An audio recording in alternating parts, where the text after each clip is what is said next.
So I got to see the new Fantastic Four film from Marvel and Disney, Please welcome the Fantastic Four.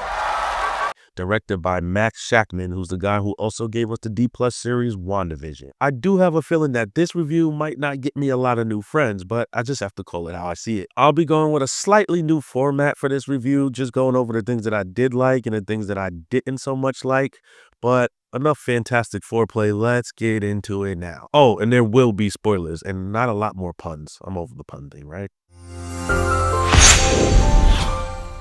All right, so what did I like? What worked for me? First off, the biggest thing about this movie, which I have to applaud, is the lack of cheesy slapstick jokes.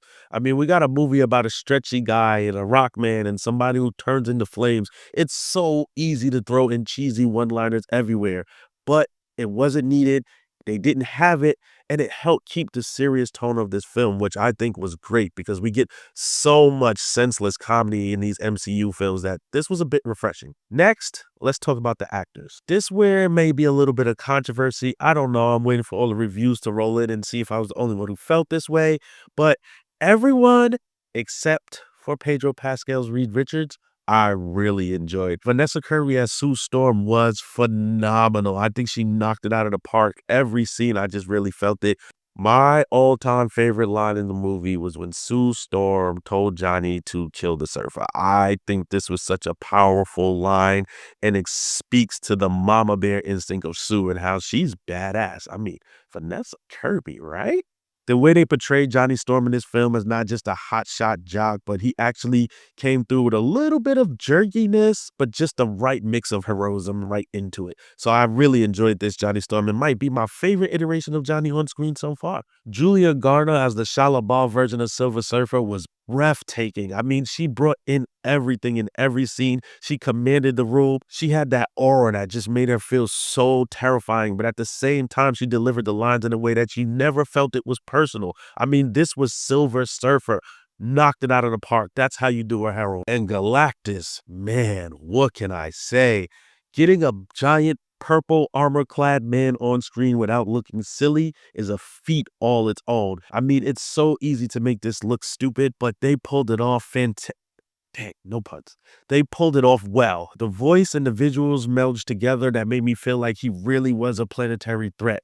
Great job here. The look of the film really convinced me that this was not a part of the mainline MCU. I mean, everything just looked and felt completely different. And this was the first time, maybe since the first Avengers movie, that I ever felt I could watch one of these films and not need any prior knowledge to what happened in any of the other films or shows.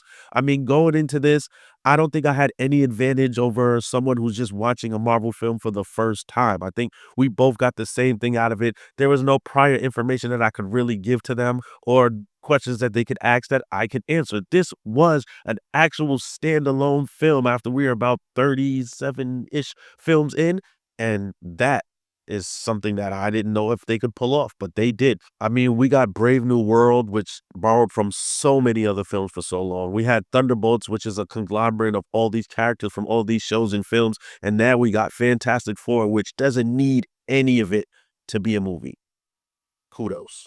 Of course, those are not all the things I liked about the movie, but we got most of the big ones out the way. So let's talk about some of the stuff that I didn't like so much and that might make you not want to subscribe. But you should subscribe, because you can see what I don't like next or love next, you know? I don't know. Subscribe. Hit the like. Pedro Pascal as Reed Richards. I don't know if it's just me seeing him on screen so much throughout the last few years, or if he just doesn't fit the idea of Reed Richards that I had in my head, or maybe I'm a John Krasinski fanboy. I don't know what it is, but something about him just didn't grasp me as Reed. And no, it wasn't the story. I think the story was just fine. I think the Reed struggling to figure things out at every turn was great. It's just something about him that just didn't fit Reed to me. I don't know. Maybe I'm alone here. Let me know in the comments how you felt. Some people I know love him. I don't know if there's anybody who does it besides me, but let me know. My next issue were the unfulfilled storylines. I mean, they put so much work into Johnny discovering what the surfer said and where she came from, just for them to have one little emotional moment. I really wish they just delve a little bit deeper into what was going on with the surfer. And I understand this is a Fantastic Four film. This is the first one. Yes, we may get more on the surfer later, but I just would have liked a little bit more. It seems like I'm nitpicking here, but that's just one of the threads that I wish got pulled on a little more. Another was Ben. I feel like Ben's grim character wasn't developed enough. This is 3 years into them being the Fantastic Four, and I still didn't get a sense of what Ben we were really getting here. There was a moment where one of the teachers from the school came out and spoke to him, and I thought he was going to start developing his own storyline there, and it kind of just fell flat. And he looks at the TV about him before he changed into Ben Grimm. I thought maybe we would get that sad Ben Grimm, I'm a rock monster thing, but he's 3 years in. So I don't know. I just feel like Ben was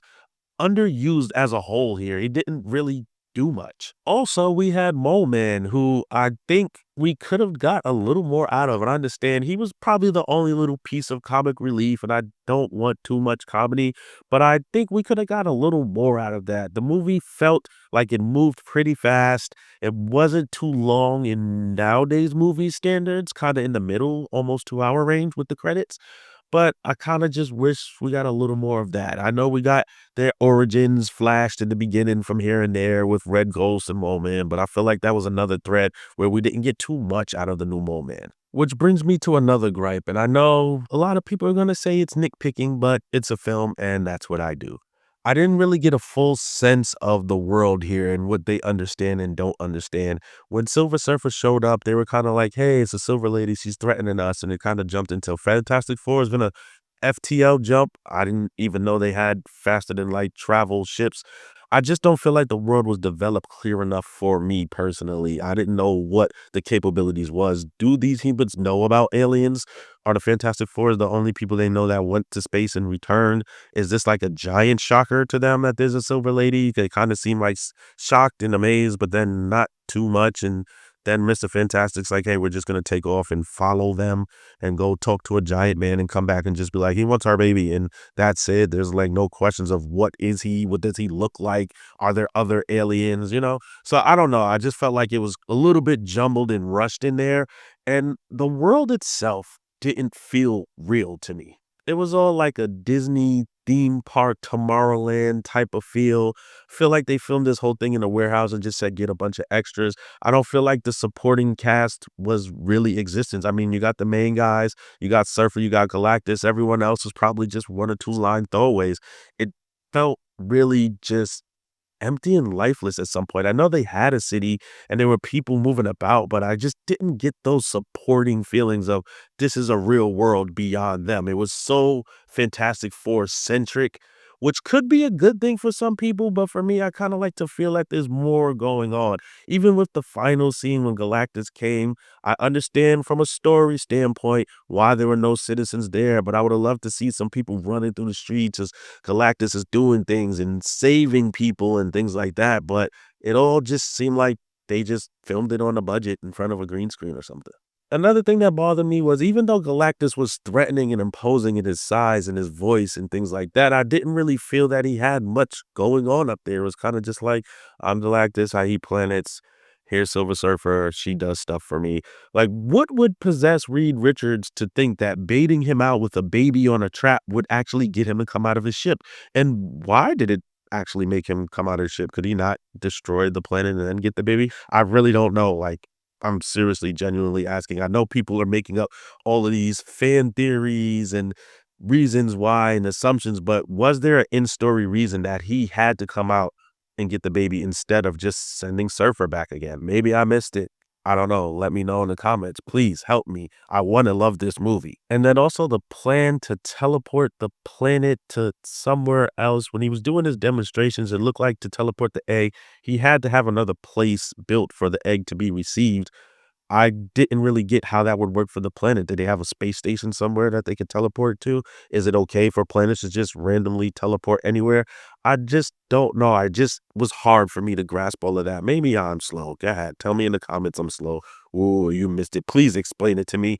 And if the Surfer did come and destroy all the warp pads, why, when Galactus came and he knew the plan, did he just not swipe and knock out the warp pad? He just waited aimlessly and tried to grab the baby until he got pushed into the warp pad. And what exactly was his plan for Franklin Richards? Did he plan to raise him to cure his hunger? Did he know he can make universes or something? Was it ever stated exactly what he was gonna do with the baby? Maybe you coulda gave it to him. Maybe you were just gonna help him out or give him some cosmic baby food. I really didn't even sense that he would harm him. I don't know. Maybe it's just me. Like I said, maybe I didn't pick up on those things. Please let me know, what was his true intentions for the baby? What was he actually going to do? When was it stated in the film? I hope he wasn't gonna eat him. It was just so many just weird and random questions from a story standpoint, and it worked really well as moving along the story, but I just felt like it coulda went under maybe one more rewrite just to tighten up a little bit of things.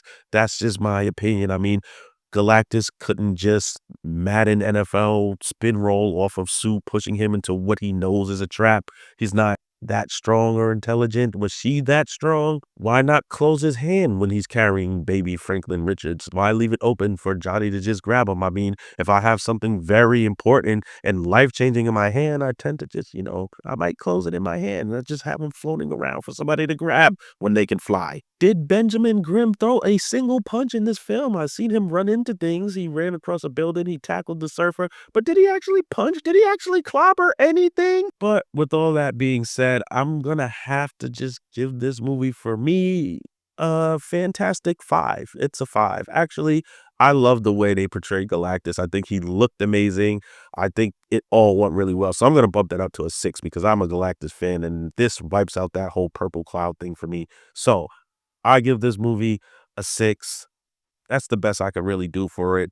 It was okay, but I felt like it lacked a lot, and it kinda wasn't theatrical level to me. I don't know what's going on with a lot of these things lately, but I just didn't feel that big movie pizzazz. The after credits scene gave us what we expected. I don't think I have to discuss that. If you've seen the movie, you know what I'm talking about. I am very much so looking forward to Doomsday. I think this is a great start. If this was a refresh for the MCU's way of doing films, I am happy with it. I think the standalone format is great, and I also think the more serious tone is amazing. But this film, to me, ultimately, outside of Galactus and Surfer, is very much so forgettable.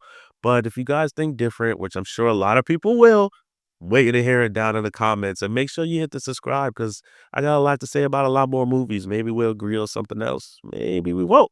But this just deal with Value World Media, and I'll see you guys next time.